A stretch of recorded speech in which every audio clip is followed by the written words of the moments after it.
Welcome back. George W. Bush's former drug czar is picking a fight with libertarians over legalizing drugs, citing questionable data and employing an army of straw men. He takes aim at marijuana and Amsterdam, to name a few. Was he high when he wrote this?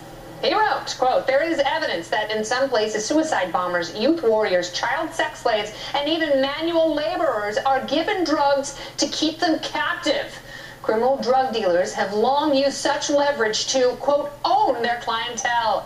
He says controlled addiction is essentially a form of slavery and drug use undermines individual freedom. But doesn't excessive regulation restrict freedom to a much greater degree? Let us discuss as the Independents. It's John Walters as a drug czar, which thankfully he no longer is, but unfortunately we still have drug czars in this country. Thank you, or John Walters, sorry. Thank really, you. The filmmaker who's a drug czar? John Walters is great. I'm sorry, John Walters, pencil mustache, scratch and sniff. John Walters, he lied constantly when he was on Our Employee. We were giving him money so that he could lie to us about how we were supporting terrorists. What he's mouthing here, and he also said in 2008, we're winning the drug war. So, like, you know, high five, mission accomplished. Let's land on that aircraft carrier.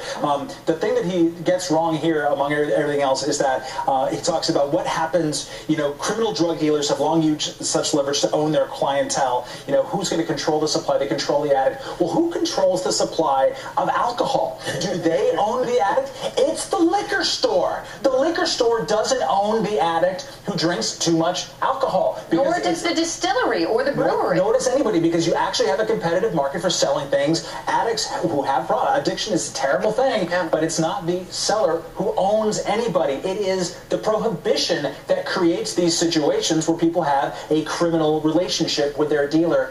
That is the problem. And there's much more criminal malfeasance associated with alcohol, but when you suggest we go back to alcohol prohibition, every drug warrior totally pushes back. Sure. Well, he spent a lot of the article speculating about the unintended consequences, about potentially unintended consequences of legalization and decriminalization, when we have very real consequences to the drug war. Yeah. It could be the case that legalizing drugs causes car accidents, and there are all sorts of drug-related deaths. Alcohol causes about 88,000 deaths every single year, according to the CDC, but there are 400,000 odd people, maybe 350, between 350 and 400,000 people locked up today for offenses related to drug abuse. Those are real consequences of the drug war, not to mention the countless people who are dying. The people who are dying today in the United States and abroad as a result of poor policy. That's very real. He writes this article as if the drug war is in fact being won, as if these policies are in fact effective, when the evidence is very clear they're not. And he quotes Milton Friedman.